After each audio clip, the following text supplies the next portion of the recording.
আসসালামু আলাইকুম, কেমন আছেন সবাই? তো আজকে আবার মাছ ধরতে যাব, বসি নিয়ে নিছি। তো আইরিনের সাথে আছে। আজকে মাছ না ধরে আজকে বাড়িতে আসবো না। আজকে আইরিনে আজকে বড় মাছটা ধরবো। তো সবার সাথে থাকেন, দেখতে থাকেন।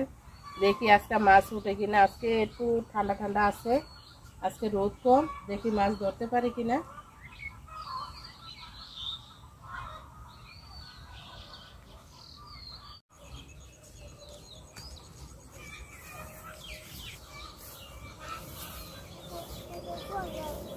ডানগুলা দেখেন, মাশাআল্লাহ কত সুন্দর দেখা যাচ্ছে।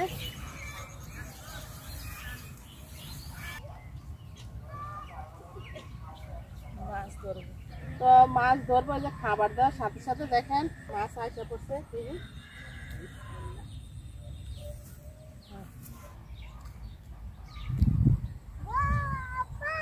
তো সেদিনও আসছিলাম পুঁটি মাছ, আজকেও দেখি পুঁটি মাছ নাকি ধরতে থাকি মাছ। আজকে মাছ বেশি করে ধরবো, কারণ আজকে আকাশ ভালো আছে।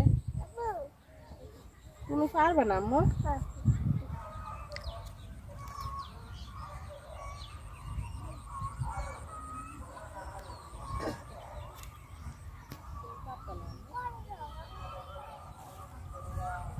দেখেন পুঁটি মাছটা কত বড়। এই যে মাশাআল্লাহ মাশাআল্লাহ, অনেক বড় পুঁটি মাছ।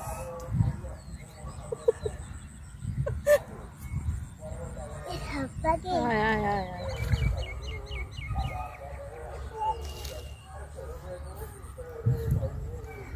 এটা হয়েছে, এটা মনে হয় রুই মাছ। হ্যাঁ, এটা মনে হয় রুই মাছ। তো এটা নিব না আমি, এটা আরো বড় হইব। আর এনে ধরতে চেষ্টা করতেছে, পারবো ধরতে। এটা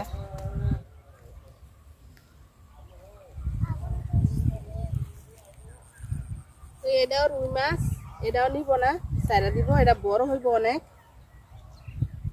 আর বাড়িতে থাকতে এগুলা, এই রুই মাছের বাচ্চাগুলো একদম ছোট ছোট আছিল, পুঁটি মাছের সমান না।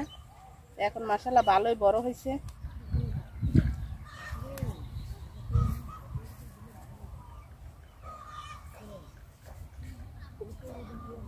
পুঁটি মাছ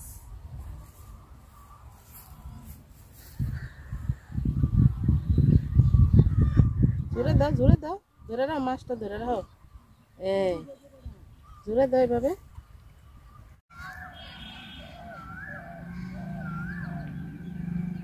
তো এই যে রুই মাছ উঠছে একটা, মাছ ধরা শেষ। বাড়িতে যেয়ে দেখাবো কি মাছ উঠছে। তো এটা ছাড়বো না, এটা নিয়ে নিব। তো আর কয়টা বেগুন ফেরে নিব গাছ থেকে। তো আমার বেগুন গাছে দেখেন, বেগুন আসলে খাওয়া হয় না। এই যে বাদ দিয়ে গেছে, অনেক বেগুন আছে ওই যে এই পাশে। আমার পুরাটা সবসময় যারা ভিডিও দেখেন তারা তো জানেন। তো বাগুন কয়েকটা পায়রা নিব। আল্লাহ, ভাঙ্গেও গেছে। বেগুন খেতে ওষুধ দিতে দিতে অবস্থা খারাপ, তা ওই যে মরে যেতেছে। আর বেগুনে পোকের অভাব নাই। তো গুলগুলা পারবো না, লম্বা গুলা কয়েকটা বাইরে নিব। ওই যে এই পাশে আছে।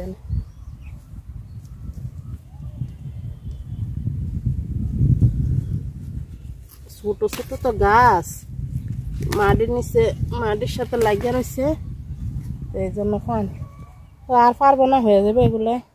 মরিচ পারবো কয়েকটা, আসলে আওয়াও হয় না পজেটে, আর মরিচও পারা হয় না, কোনো সবজিও নেওয়া হয় না, রোজা দেখে আওয়া হয় না। বাদ দিয়ে গেছে মরিচ সব। তো মাছ দেখেন এগুলা পাইছি, আর মাছ উঠে না, মাছ অনেক চালাক হয়ে গেছে গা। তো দেখি মাছ কি দিয়ে রান্না করি। আগে মাছ কাইটটা নেই, অনেক গরম, গরমে অসহ্য হয়ে গেছি। মাছ কাইটটা ধুয়ে গোসল করে তারপরে রান্না বসাবো। মাছগুলা দেখেন কি সুন্দর দেখা যাইতেছে, আর কি বড় বড়। পেটের ভিতরে ডিম আছে। আরেকদিন যে ধরছিলাম ওইটির পেটের ভিতরে ডিম ছিল। ধরা মাছের মজাই আলাদা।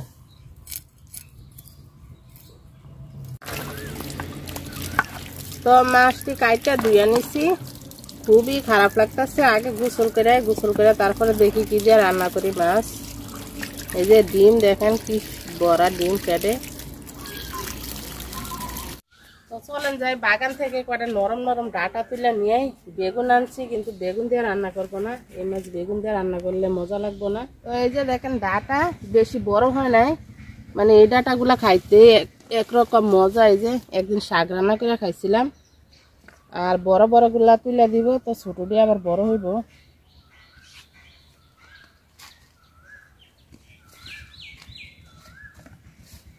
কি সুন্দর দেখা যায় দেখো।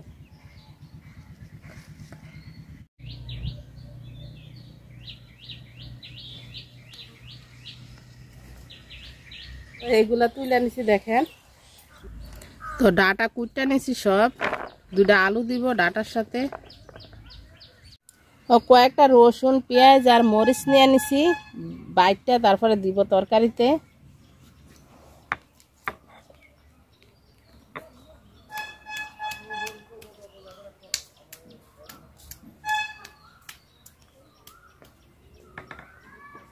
তো মশলাটা বাইটটা নিছি, ধনিয়া পাতা কাটটা নিছি, আর ডাটা আর আলু কাটটা রাখছি, আর এখানে যে মাছ ধুয়ে পরিষ্কার করে রাখছি।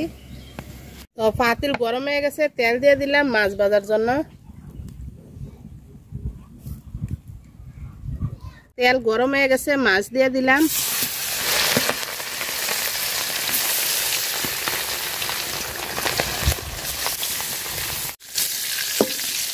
তো মাছ ভাজা হয়ে গেছে, তুলে নিব।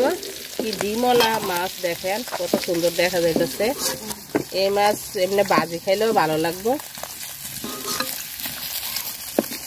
আর কয়েকটা আছে, এটিও ভাজিয়ে নিব। তো মাছ ভাজার তেলে আমি বাটা মশলাটা দিয়ে দিলাম।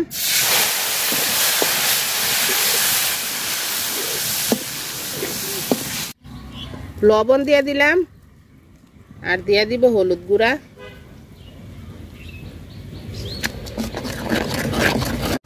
তো মশলাটা আমি সুন্দর করে কষায় নিছি। তো আলু আর ডাটা দিয়ে দিলাম। নরম ডাটা তো অল্প একটু হয়ে যাবে মিশা।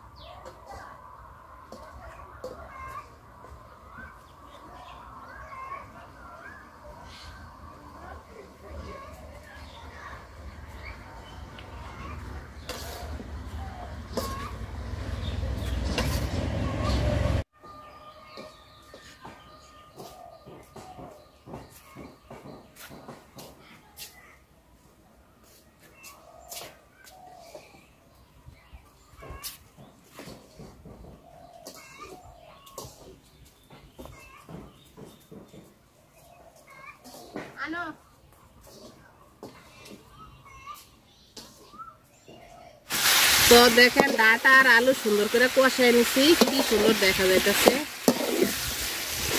এখন ঝোলের পানি দিয়ে দিব একটু।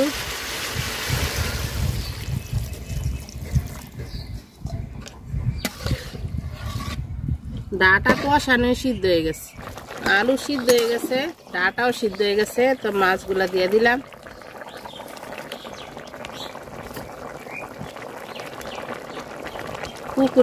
পুকুরে আসলে প্রতিদিন খাবার দেয়, তো এই জন্য বড় মাছগুলা ধরা পড়ে না। তো বড় মাছও ধরবো ইনশাল্লাহ বড়শি দিয়ে। ধনিয়া পাতা দিয়ে দিলাম।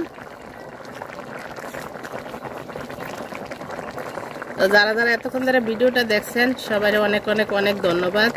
আর ভিডিওটা ভালো লাগলে লাইক কমেন্ট শেয়ার করেন, আর যদি একটু বেশি ভালো লাগে তো অবশ্যই সাবস্ক্রাইব করে দিয়েন। ইনশাল্লাহ রোজার পরে ভালো ভালো সুন্দর সুন্দর ভিডিও আসবে। তো তরকারি হয়ে গেছে, নামাই নিলাম। যারা যারা এতক্ষণ ধরে ভিডিওটা দেখছেন সবাই অনেক অনেক অনেক ধন্যবাদ। আল্লাহ হাফেজ, আসসালামু আলাইকুম। সবাই খুব ভালো থাকেন।